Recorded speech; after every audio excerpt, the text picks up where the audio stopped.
This is probably my favorite speech ever by anybody. I love this so much. This actually is better, in my opinion, than Pierre Poilievre's press gallery speech, which was phenomenal. He roasted Ottawa elites. The whole room laughed. The whole room gasped, and they were in shock.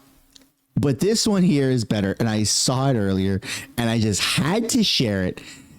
It's incredible. And of all people, it's by the NDP. Now, I know what you're thinking. No way the NDP has such a good speech. I guarantee you this is going to be one of the funniest speeches you have ever seen in your entire life. Here we go. And members of the press gallery, my name is Don Davies, and my pronouns are broke and irrelevant.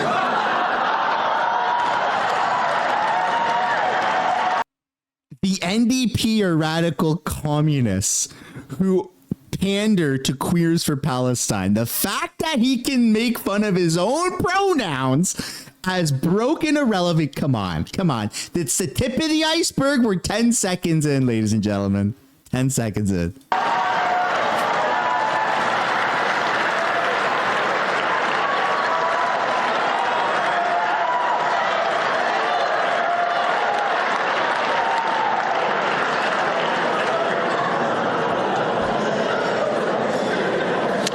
I was originally given 3 minutes for my remarks, but I negotiated an extra minute in exchange for propping up the Liberals,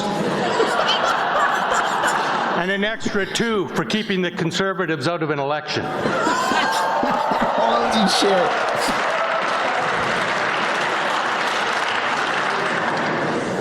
Jesus, Monsieur Blanchet, after that speech, I think I'm going to vote for separation.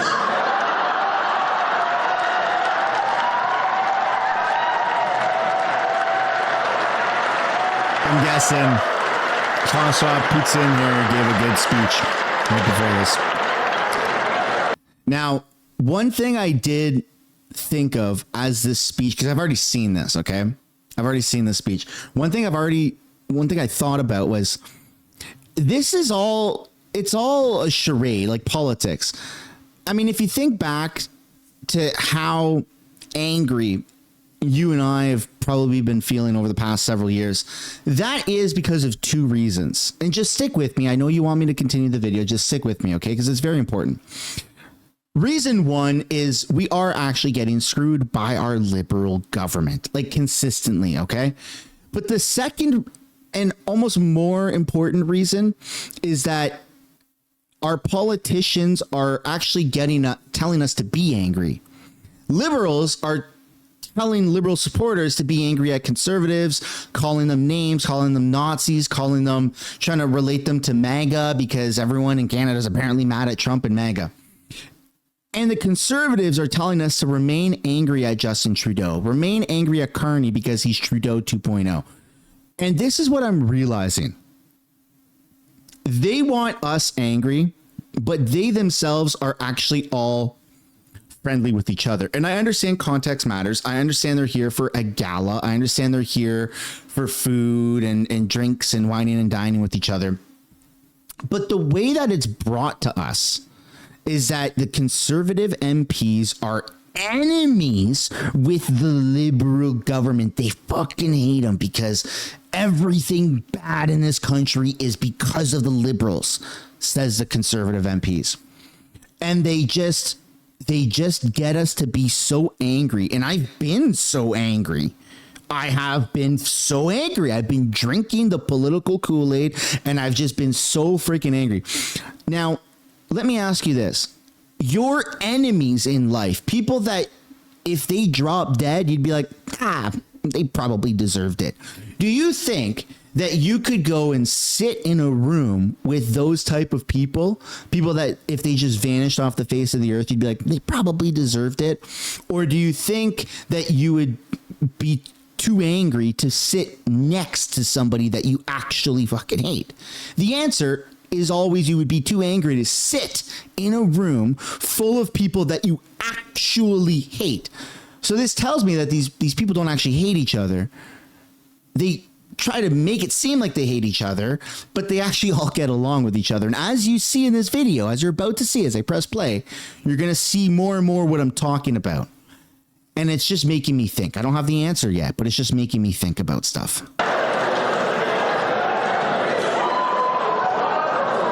Look, I'll be honest. The last election was tough for New Democrats despite having a hip, fit, and well-dressed leader. So in choosing an interim leader, we're going to go in a different direction. Talking about himself, a fat, not good-dressed guy. Good self-roast. Tell you it's hard to be a New Democrat these days, representing a once great Canadian institution that's been reduced to a shadow of its former self. Of course, that's something that our friends at the CBC table can relate to. Ooh, the room didn't like that one. Except one person. I thought you'd like that, Pierre. Standing ovation from Pierre.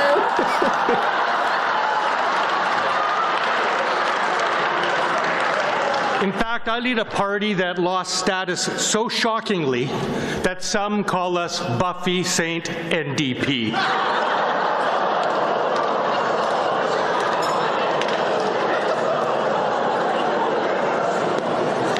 Now, a lot of people say the NDP has alienated the working class, which I think is unfair.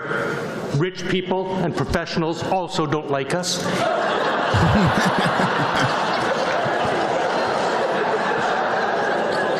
There's good news, though. The NDP just had our French language leaders debate, and it was very good for party morale. Unfortunately, that party was the Bloc Québécois.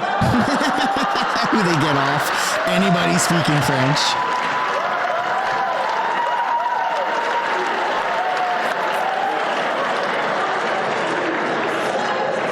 Now, I'd like to address the allegation that the NDP is broke. Untrue. We've had our accountant split the numbers into capital and operating budgets. And if you don't add those columns together against our revenue, we will lead the planet in economic strength.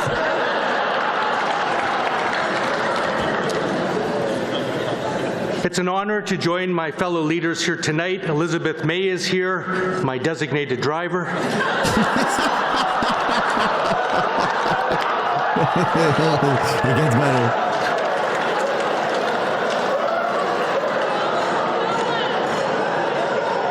You see, the funny thing about that is, to Elizabeth, the most offensive part of that joke is the idea that she drove here.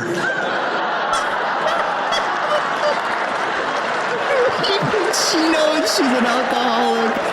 She loves it. Anyway, I'd like to congratulate her on negotiating such a massive gain to win her support of the budget.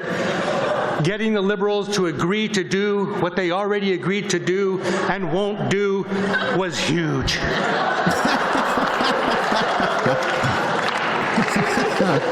I also see my colleague Yves-François Blanchet here.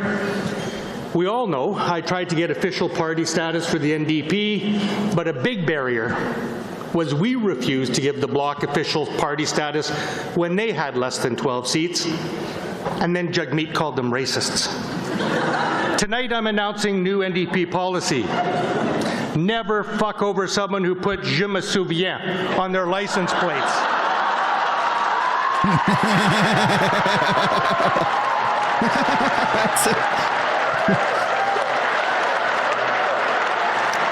Honestly, that's probably worth a W. Down in the chat, that's pretty fucking funny.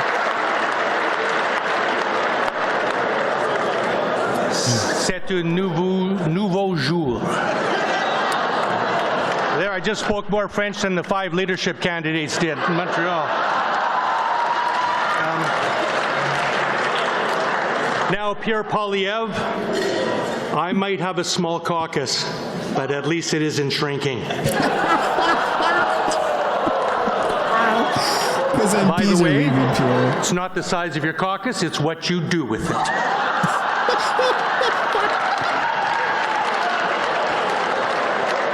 That's good. In the end, I never did get that extra minute from the Liberals. but I'm going to abstain and let this night proceed anyway. It's what the voters would want. Thank you. That obviously is in reference to the fact that he abstained. Some of his members abstained from voting on the budget vote, which passed the budget, and we didn't get a federal election. Holy crap, that's funny. That is funny. And I told you that that would be funnier than Pierre Poilievre. Because I genuinely think it was. I like Pierre. The version of Pierre that we saw at the Parliamentary Press Gallery was the old style of Pierre. It was a phenomenal, phenomenal blast from the past. But this one went after every other party in a way that, I mean, you didn't expect Don Davies to be this funny. And I think just kind of being caught off guard and blindsided by that is what made it so funny. Who knew the NDP had jokes like that and had self-awareness to realize that that they suck and that that they suck tremendously is pretty freaking good. But the takeaway for me when watching this is like what I said after the first minute or so played. Maybe I misread something, but to me, the Conservative Party of Canada, which I've been putting my faith in for the past several years, they've been mustering up so much hatred for other parties in Canada. Like, you should be mad at the NDP and the Bloc for blocking an election, and rightfully so. Like, I mean, we probably would have come to these conclusions and these emotions on our own. But the Conservatives, I feel like the politicians, they amplified it. And I shouldn't be singling out just the Conservative Party. All political parties amplify our emotions. They play on it. And that's the part where when I see them all together laughing like that, laughing at their own expense, yes, it's funny, but it reminds me they are not enemies, but they're telling me that they are enemies. And so when I see them not be enemies, it makes me feel like I've been taken advantage of. And I don't like that feeling. And so I don't have the answer to that. There's no like eureka moment, like, oh wow, I'm not going to, or now I'm going to. Like, no, there's none of that. It's just an observation, and maybe you feel the same way. But the next time you find yourself getting very upset about politics, just remember that these people, they can all wine and dine together on camera and off camera and be very civil. So when they get up and they stand in front of the house like this and they say, hey, that person opposite is a piece of shit and they're ruining this country, they don't actually mean that. They don't mean that, because they can all wine and dine and be fine with each other. And if they really meant that, then they wouldn't be that civil with each other. So next time you find yourself getting pissed, really angry with politics, just remember that they all get along. That's not to say that you should get along with all of them. Not to say that you should not get along with all of them, but just remember that. Just remember that. It's manufactured emotions to make us feel a certain way, to push different grassroots movement. The Bloc has a grassroots movement. Massive separatist movement right now in Quebec. The NDP had a bit of a grassroots movement and they kind of lost it with this election. The Liberals have a grassroots movement, the elbows up retards, and the Conservatives have a grassroots movement. And those grassroots movements are manufactured to hate the opposite grassroots movements. But all the leaders of all these parties and every members in them, they can all sit next to each other and be civil. Can you do that with your enemies? Let that sink in.